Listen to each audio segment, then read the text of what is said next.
Hi, everyone. I'm going to read from the seventh section of my 125-page long poem, The Ganga. The title of the seventh segment is Branching. You flap off, you smolder, you grudgingly trudge home. You are a popping flash bulb. Then you snake along, your varying moods splayed. Your forgetful surf glitters. The Himalayan snow peaks tilt, obsess their own heart in your gleaming, hard-edged stare. There are others leaping off from the acoustic ball of deodars, their arms whirring and flashing through the Gangotri glacier, through the valleys. This one swooshes up near a shrine, a tapering tower, a red flag drooping, two images, two echoes, two glow sticks, a band of pilgrims in white dhotis, just a shining shadow, their ecstasy painted and perfect, as the ground spills wider, as the Brahmins bless, as deep blue water swallows, set adrift in a world of white, drawn and then undrawn. The tall mountains soar, a chain link of river winds, of wooded bends. The net is drawn, long shafts of unearthly beams, celestial herds of thunderclouds catch the voice of the Garhwal Himalayas of Kailash, a vast sheet of ice like a gutted era gone, thawed out of sight. Meltwater, a thin gold rim of gullies carved into mountains, with the frail paleness of ice tending without stop. Mandakini runs into the blood heat of Alaknanda, drumming up the fever of faith. Contemplate a world above Kedarnath, beyond the glaciers, between a few spaces of sky and earth, the Shivalinga, a lump of rock. Jai Badri is a sound, an echo, a god of shades beyond Badrinath. Break the headwaters of Bhagirathi if faith relates an indefatigable fact. Alternating between one death and another, like a stepping stone to another creation, like righteous travelers burning their own eyes, playing and resting beside Nanda Devi. Rishi Ganga flows into Dholi Ganga, singing songs together as boughs where hope sits. Become one with you until ancient bones join with new ones, until this raw flesh and fossiled one rise like little red balloons, until flesh sings of you in 108 ways. Moan the dry tongue, sing. As you begin to breathe, you brought your love to bear on rocks, between steep palms of indentations. Ram's footsteps seem crisp and golden, a Sanskrit prayer that Garud Ganga sings in cordial strains under the air eddies, loops, and the road to Badrinath thrums. Starts a new wave of energy. At Dev Prayag, there is a churning as a mermaid wipes a child's mouth, and Alaknanda meets Bhagirathi, bright-haired, screaming, streaming. Alaknanda rises, carefree and aplomb, ripples, waves near Badrinath. Her separate color blends and swirls, cut gorgeous with Dholi Ganga, then sweep away, like petals spinning free through the cross currents, like salty words fluttering. She joins Mandakini near Rishikesh, then slices through void of rage. Breathing comes easy. Her control is slowly mastered. Thump, thump, thump.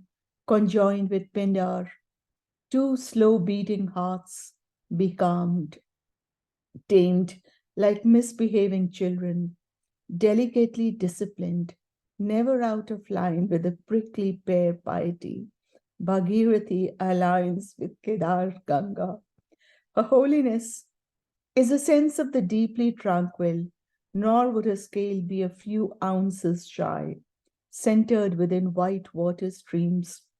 The conifers are old offsprings, balanced by the gripping earth, a diligent ant like fixing into fact, while meadows ply it with winged fingers.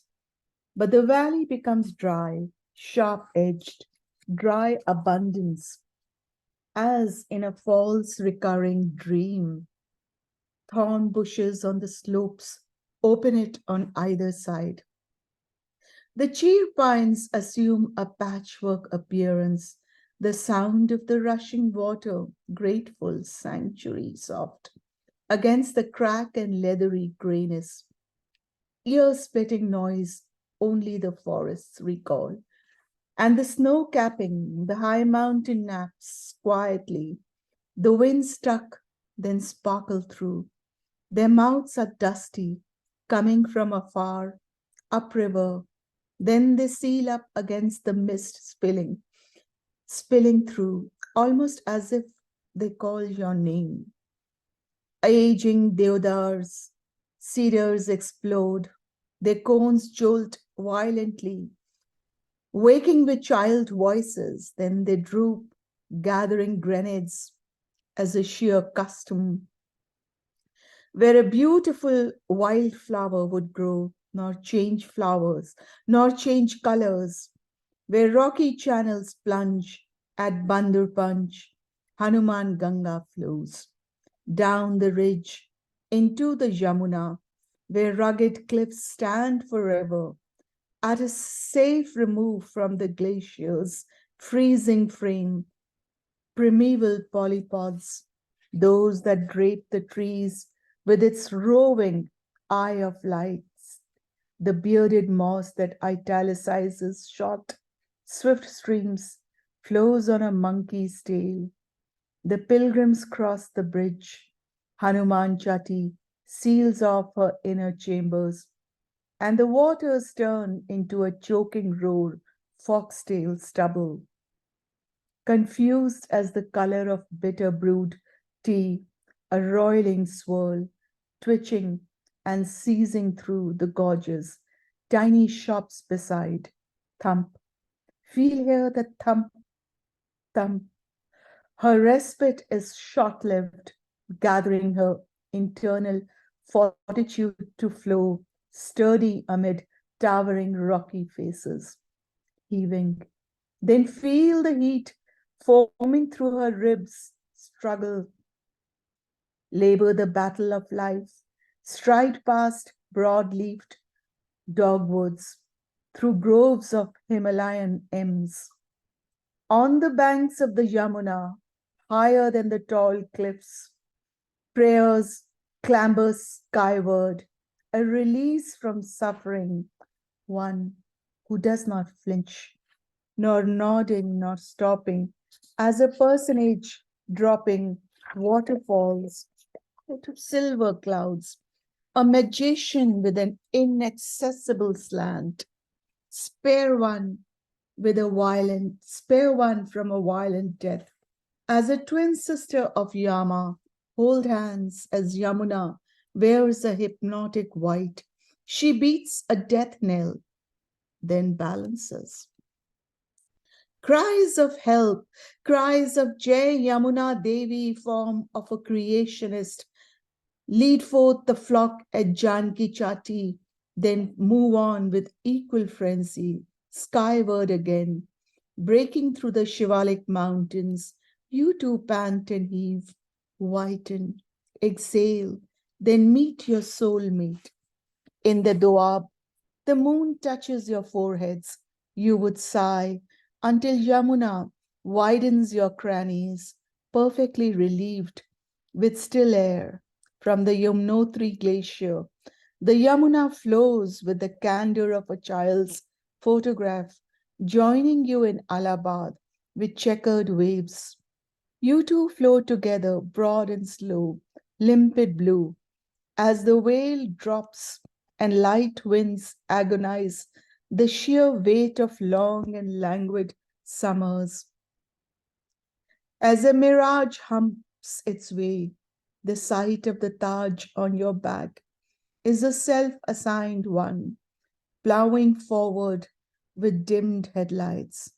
As though littered with stars, as diamonds and sapphires strung together, inspire Kalidas, inspire the imploding hearts of poets. For when they see deeper, for seeing is believing, as though a flock of white swans run into a flock of black ones. The canto lines in Raghuvansha run wild as ideas go shepherding, gazing stars, witness white lotus buds interspersing with black ones. So when autumn enters your dreams, you languish, dried out entrails, sun-tanned, sucking your own sourly, blistered skin, hunkered down. And when you flood, men wear the sacred thread and pray in desperation for a swollen river, their way around the fretboard of life. Fallen trees slowly live their death. Power lines block gilded streets as men and cattle are ferried out from savage sites in lotus positions. Dry docked boats catch tumors, and human belongings fall past sly, easy conversations. Those whipped up saris, sandstorms on sandbanks. There is a huge career to be made. Those monsoon storms buzz with an infinite sense they run through the innards of ravines and valleys. Lakes and springs become one, a joyous tumble, pouring into one single destiny, a river, a current, welding into each other's arms. Through this dreaming land of colored cartwheels, through the blind, bright maze of ridges, get lost in the web of one's own origins. Hatch your love in the fecund soil surrounding you, worms and larvae. Worms and larvae surprise yourself with a fertile look. Buds unfold, life folds, slow around you. Under your sands lie buried Pataliputra. Spread yourself, wide as wings, like time, killing itself near Ashoka's faultless memory. Spread his faith like a curling finger. Like a puddle of stars, Buddhism gleams beyond the frontiers of India, beyond narrow strips of land, while you wait, conscience stricken, yearning to be filled. And so Gandak joins you in merry makeshift lullabies. Patna sings in brown dreamlight as the winding strings of Narayani and Gandak become one. It rotates and then it shifts, like a caterpillar pitching its tent. The Gandak shifts, becomes limp with tremors, rippling, searching, dwarfing, emit a full bodied ripeness, venture through velvet lined towns, zigzag Samastipur, Begusarai, Khagaria, pour over its banks, then kiss you in reassuring tones. It overwhelms itself with spill channels, growl in its western boundaries, rejoining it later, spilling away between rocks, bear down along walls, enclose me, hold hands like a woman holding a man's tight squeeze, embanked as a sort of personal photograph, protected, Along its eastern side, like used tissue, the earth is terraced, the flashing warning signs of soil locked in place, retained in farmed slits along valleys with soft eyes. Your tributaries and your distributaries unwind from the same umbilicus, the snow melt and the monsoon rains uncoil. You overflow your banks as a boarded ark. Tiny streams meander unto you, devoured and dragged down by forests, edging with weary breath toward you, like you and him, Ganga, locked in arms. A bend in your body as you flow through cliffs shaded by raw hands, troops of langurs and rhesus monkeys rain fear and fearless like Hanuman. Like orchids blooming, Ghagara hums into you near Balia. Son hangs dead drop near Chapra, and Kamla rejoices, long legged near Katihar. They would marry you, slide, glide into your shoulder blades, blossom like light yellow lantana amid the curve of your crescent, Ghagara, Karnali, Manju, or turquoise river. You applaud the names of one. Rise from the Himalayas, the glacial pride of Tibet holds quiet, wide, wide valley, wishing to raise the dead from the river below, a heavy curtain of green, its hairpin bends pressing invisible notes. Like a Garud, learning to read the water's music, half man, half bird vehicle of Vishnu, suffused with holiness. Water plugged to the middle hills, Son looks hard at you, then puts her feet into yours. Then flowers bloom among the hardy rocks. You gnash your teeth, cutting through chiseled mountains. In vigorous transcendence, Gomti flows past Lucknow, forms of a sage, Vashisht, sculpting itself into jagged shapes past Barabanki, Sultanpur, Faizabad, then Jaunpur, beyond the ravines, beyond elemental reflections in its own terrain. Your current, indomitable, suave, picks up the resinous scent of ravines, merges with Chambal, becomes with one with ever-changing shapes and ridge lines. The hills approach you, then you twist them, foaming through narrow, rocky beds. No descent as sweet. You erode layers of debris, rent, lifeless. You struggle to course through an unfinished landscape, a broad passage, then narrow, delta like, smiling with crooked teeth in chains, smiling to an impossible universe, triangular with the Padma, where everything is quiet, where everything is and everything comes from. Hold quiet in a delta embrace. You seem to have arrived. A relentless force that seeks its own weary path, the sea of its destiny, an offering, a spirit incarnate. Beyond the swamps lies your home. Beyond Sundarbans, you send shock waves through your silt, mud hungry, your new ocean home. Thank you. I will next read the 8th section of my 125-page poem titled The Ganga. Thank you. Please await the 8th section of the Ganga.